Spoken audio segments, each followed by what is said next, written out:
First, the player is a former Big Daddy. He is a prototype from the original line of Big Daddies, each of whom were bonded to a single little sister.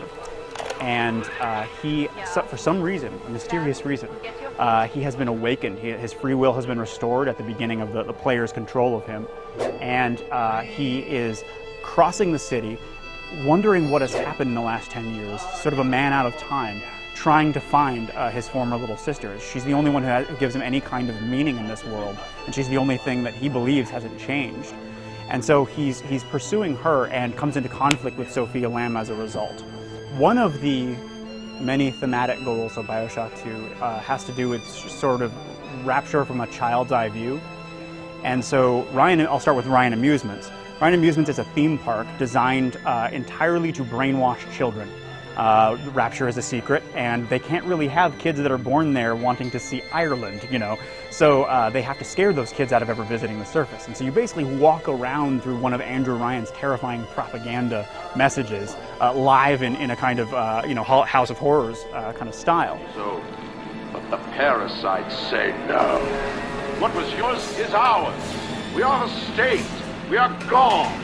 We demand our share. From there, the player learns about the adoption mechanic and finds, a little sister wandering around through Ryan Amusements, and that's where he kind of understands how he adopts the little sister and uses her to gather Adam to grow his character. Much later, Siren Alley is where Andrew Ryan's ideas have kind of been left behind because he's dead now, and Sophia Lamb is on the rise. Sophia Lamb has taken over the city and has got a kind of underground church built there. And so Siren Alley's themes, because it's the red light district, are kind of about what happens when people lose hope and the kind of faith that they end up turning to and how that can be manipulated. Ultimately, Sophia Lamb is an altruist, and her philosophy, when it turns sour, is very grim. It makes martyrs. So Siren Alley is kind of about that. There are new little sisters being made, and they need somebody to protect them. And so Sophia Lamb's people have begun creating new Big Daddies as well. One of which is the Rumbler. Now, sharp-eyed viewers will notice that the Rumbler actually is one of the original Big Daddy looks that never made it into the first game. We've overhauled his behaviors completely and basically made him from the ground up in terms of his functionality, but that art direction we wanted to make sure sort of inherited from the same spread that the player faced in the first game, so we took the Rumbler and brought him to the fore. He is a defensive kind of Big Daddy. He likes to throw down miniature turrets and fire at you with this big bazooka from behind them. So your job is really to figure out how to deal with all of that firepower. Now, as far as the Brute Splicer, we have regular old humanoid splicers, which look a little bit more mutated and grotesque than Bioshock 1.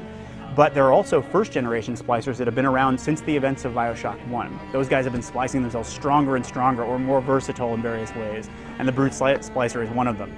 He's very environment aware. He likes to pick up things that are lying around and throw them at the player, sometimes explosives, like whatever he can come to hand.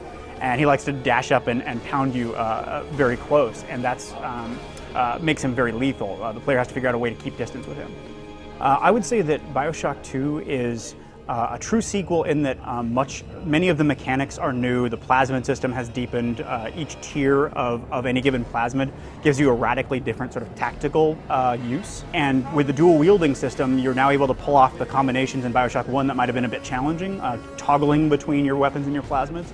But we like to think of those as additive or sort of augmentations of the Bioshock 1 control scheme. So it should feel quite familiar for players of the first game.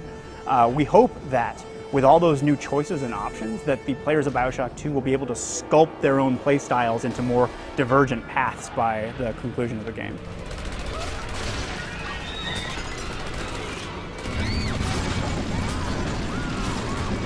One of the things that I felt had the most potential for expansion in the first game was the relationship between the Big Daddies and the Little Sisters.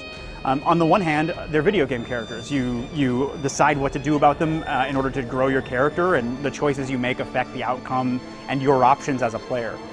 But I felt that there was something very primal about these two characters, and that we could spin that in a very broad way into a sort of thematic message carrying from the first game about family.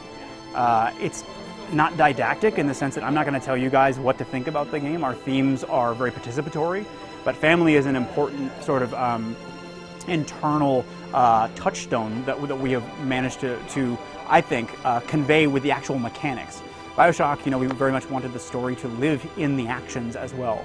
And so, as a Big Daddy, the little sisters are not just, they don't regard you as strangers, they regard you as family. And the choice that you're making with them is not just whether to deal with them now or deal with them in a different way. It's to how much of their trust that you're willing to either make good on or exploit. So the player can either pick up the little sister and adopt her, at which point he can then gather Adam from around the world, playing into that trust the whole time, and then again he can decide whether to harvest or rescue her. Or if he doesn't feel like it at the time, he can just deal with her on the spot. We feel like that changing the moral context of those choices has some power, and it definitely affects the story's outcome. All the choices that the player makes in the game, because we are trying to celebrate the player's free will this time around, affect the story's outcome. Now, as far as the Big Sisters go, the Big Sisters are the most powerful guardians of the Adam ecology in Rapture. When a little sister is lost and the Adam from her ends up in some splicer's vein, the Big Sister hunts them down. Well, previously, the Big Sister was a single character that was tied to the story front to back. Now, there is still, without spoiling anything, there is still a very prominent character like that, but I don't want to reveal too much about her because that's, the sort of surprise payload of the game. But there are also encounters with Big Sisters that you can decide how to deal with, because they are in fact the most difficult battle that you face as you go through to the end. So that character has sort of fractaled out into different incarnations, and you guys will I guess experience those firsthand. So Bioshock 2 is coming out for Xbox 360, PlayStation 3, and PC, and it will be released on February 5th, 2010.